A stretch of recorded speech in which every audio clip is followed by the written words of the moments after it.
वहाँ इंतज़ार कर रहे हैं। साथ ही साथ सुबह 10 बजे से ऑनवर्ड हम लोग इधर मौजूद हैं। उस्मान गिल साहब भी मौजूद हैं।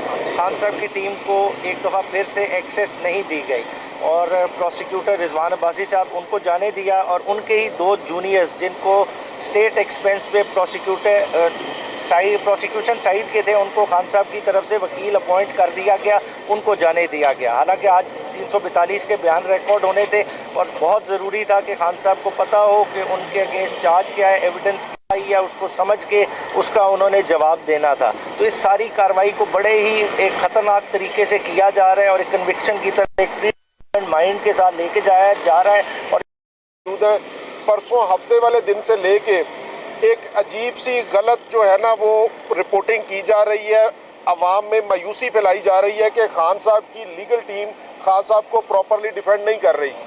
हम आपके तवज्जो से ये बात करना चाहते हैं और ये चीज़ें आपके सामने लाने का मकसद भी ये है कि हम जो किरदार इस सारे सिलसिले में इन्वॉल्व है उनको बेनकाब किया जाए।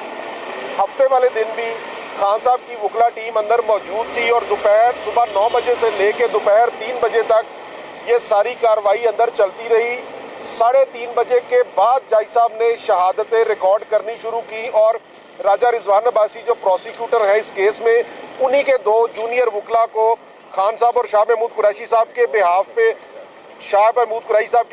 पे वकील सफाई मुकर्रर करके उनसे जिरा करवाई गई रात के 7 बजे तक।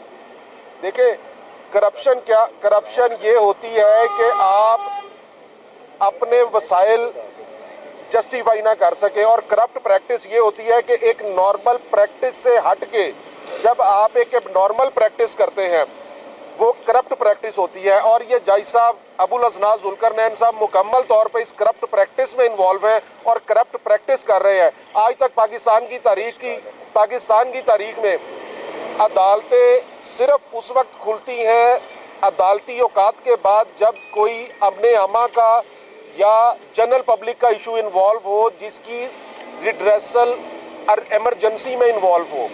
इस केस में क्या ऐसी खास बात है कि रात के 1-1 बजे तक अदालत लगाई जाती है? तो ये अबुल अजनाज जुल्करनैन की बददियानती है। गवर्नमेंट ऑफ पाकिस्तान को, सुप्रीम कोर्ट ऑफ पाकिस्तान को, इस्लामाबाद हाई कोर्ट को देखना चाहिए कि इस तरह का एक बददियानत शख्स उन्होंने इस तरह के केस में कैसे उसको अपॉइंट कर दिया और इस सारी चीज़ों को रोकने की ज़रूरत है। जेल के रिकॉर्ड से ये चेक किया जा सकता है कि जो खान साहब और शाह महमूद कुरैशी साहब के बिहाफ पे वकला मुकर्रर किए गए हैं वो प्रोसिक्यूशन टीम का हिस्सा रहे हैं। राजा रिजवान अब्बासी के साथ साइफर केस में राजा रिजवान अब्बासी साहब के साथ पेश होते रहे हैं। तो इस तरह की प्रैक्टिस से आप कैसे तवक्को कर सकते हैं?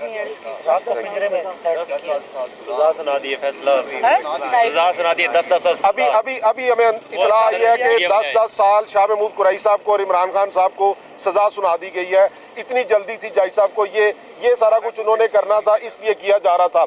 लेकिन हम आपके तवज्जो से जनरल पब्लिक को ये कहते हैं कि आपको बिल्कुल मुश्तिल होने की ज़रूरत नहीं है। ये सिर्फ और सिर्फ आपको एग्रेशन दिलाने के लिए, मायूस करने के लिए ये सारी हरकत की जा रही हैं। ये इंशाल्लाह ये सज़ा 1 घंटा भी खड़ी नहीं होगी। जितनी इलीगैलिटीज़ कमिट की गई हैं वो सारी की सारी तिनकों की तरह बिखर जाएंगी जब ये किसी फोरम पे प्रॉपरली अप्रिशिएट होगा। तो इंशाल्लाह इमरान खान जिंदाबाद। और दूसरी एक बात जो कल की समाप्त थी, कल हमारी लीगल टीम को वहाँ से एक पिंजरे के अंदर बंद किया गया, खान साहब को सबको एक साइड पे किया गया और जो छोटा कोर्ट रूम था अंदर वहाँ अदालत लगाई गई नई जगह पे और हमें डिसीव किया गया, धोखा दे के वहाँ शुरू की गई। जब वहाँ हम पहुँचे तो कैदियों वाले पिंजरे के अंदर हमें कैद रखा गया और शाह साहब भी, खान साहब भी, फैमिली भी, हम वकला सारे वहीं मौजूद रहे। और वहाँ हमारे सामने अंदर कोर्ट रूम के अंदर जो सरकारी वकला उन्होंने तैनात किए हुए थे उनके जरिए सवालात के जवाब मुकम्मल किए जा रहे थे। और इतनी शेमफुल प्रैक्टिस मेरे ख्याल से लीगल प्रोफेशन के अंदर इससे पहले शायद इसकी कोई बददियानती की कोई और मिसाल मौजूद ना हो। फैसला भी ज़्यादा देर महफूज नहीं रहा, बहुत जल्दी सुनाया गया। देखें, ये फैसला इन्होंने इसी के लिए तमाम ज़ाब्ते पामाल किए। रात को 1 बजे तक अदालत लगाई। कल लीगल टीम सारे सीनियर वकला मौजूद थे, जितने हमारी लीगल टीम थी 6-7 सीनियर वकला सारे मौजूद हैं। हमें जब